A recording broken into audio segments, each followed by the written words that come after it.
ஆண்டவர் காரியத்தை ஆரம்பிக்க செய்தவர் அவர். அல்பாவும் ஒமேகாவும் அவராக இருக்கிறார். ஆதியும் அந்தமும் அவர். அந்த திட்டத்தை, அந்த சித்தத்தை அவர் உங்களுக்கு விதைத்திருப்பாரே ஆனால் அது நிச்சயமாக முடிவுக்கு வரும். நிச்சயமாக முடிவு உண்டு. உங்க நம்பிக்கை வீண் போகாது.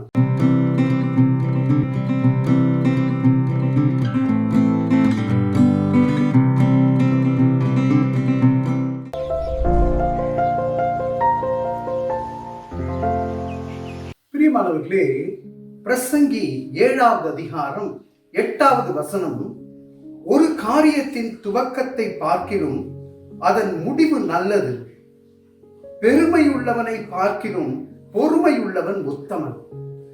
ஒரு காரியத்தை துவங்கும் பொழுது இருக்கக்கூடிய உற்சாகம், உத்வேகம் நமக்கு அது நாளடைவிலே சோர்ந்து போய்விடும். ஏன் நமக்கு சோர்ந்து போய்விடுகிறது என்றால், நாம ஒரு கனவோட அந்த காரியத்தை ஆரம்பித்திருப்போம்.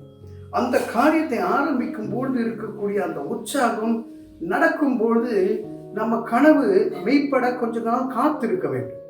ஆனா நம்ம அந்த காத்திருப்பின் காலத்துல பொறுமையை இழந்து விடுவோம். எல்லாரிடத்திலும் பெருமையுடன் சொல்லிக் கொள்வோம், இதைதான் ஆரம்பிக்கிறேனா, இதை ஆரம்பிக்கிறேன்னு சொல்லிட்டு அது கனவு மெய்ப்படுவதற்கு காத்திருக்காமல் சோர்ந்து போகும் பொழுது நாம அது பலன் இழந்தவர்களாய், அந்த நோக்கத்தை இழந்தவர்களாய் காணப்படுவோம். ஆகவே தான் சொல்லிக் கொடுக்கின்றார் இந்த நாளிலே, பெருமையுள்ளவனை காட்டிலும் பொறுமையுள்ளவன் வெற்றியுள்ளவனாய் வாழ்வான் என்று சொல்லி, பெருமையை பார்க்கிலும் பொறுமையுள்ளவன் உத்தமன் என்று சொல்லி இங்கே பார்க்கின்றோம். பிரியமானவர்களே, நாம இன்றைக்கு பொறுமையோடு காத்திருக்கிறோமோ? சில காரியங்களுக்கு, சில காரியங்கள் நடப்பதற்கு தாமதமாகத்தான் இருக்கும் பிரியமானவர்களே. ஆனா நாம ஆரம்பத்துல பெருமையோடு கூட சொல்லி கொண்டு இருப்போமே ஆனால், pride goes before fall.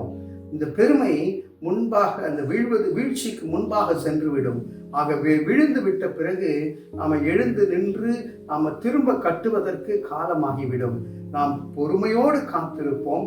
ஆண்டவர் காரியத்தை ஆரம்பிக்க செய்தவர் அவர். அல்பாவும் ஒமேகாவும் அவராக இருக்கிறார்.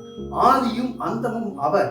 அந்த திட்டத்தை, அந்த சித்தத்தை அவர் உங்களுக்கு விதைத்திருப்பாரே ஆனால் அது நிச்சயமாக முடிவுக்கு வரும். நிச்சயமாக முடிவு உண்டு. உங்க நம்பிக்கை வீண் போகாது. ஆனால் காரியத்தை ஆரம்பிக்கும் பொழுதே நாம மகிழ்ச்சியும் கொண்டாட்டமும் கொண்டாட வேண்டாம். காரியத்தை ஆரம்பித்து அதை முடிவுக்கு கொண்டு வந்து நிறுத்தும் பொழுது ஆண்டவர் அதை வெற்றியுள்ளதாய் மாற்றி தருவார். இந்த ஒரு நிச்சயத்தோடு தலைகளை தாழ்த்தி நம்முடைய காரியங்கள் அனைத்தையும் ஆண்டவர் வெற்றி சிறக்க பண்ண வேண்டும் என்று ஜெபிப்போம். அன்பின் பரலோக பிதாவே, எங்களுடைய காரியங்கள் எல்லாம் கர்த்தாவே உம்முடைய கரத்தில் ஒப்பு கொடுக்கிறோம். எங்கள் காரியங்கள் வெற்றியாய் முடிய பொறுமையோடு நாங்கள் காத்திருக்க இயேசுவின் நாமத்திலே வேண்டிக் கொள்ளுகிறோம். ஜீவனுள்ள நல்ல பிதாவே, ஆமேன், ஆமேன்.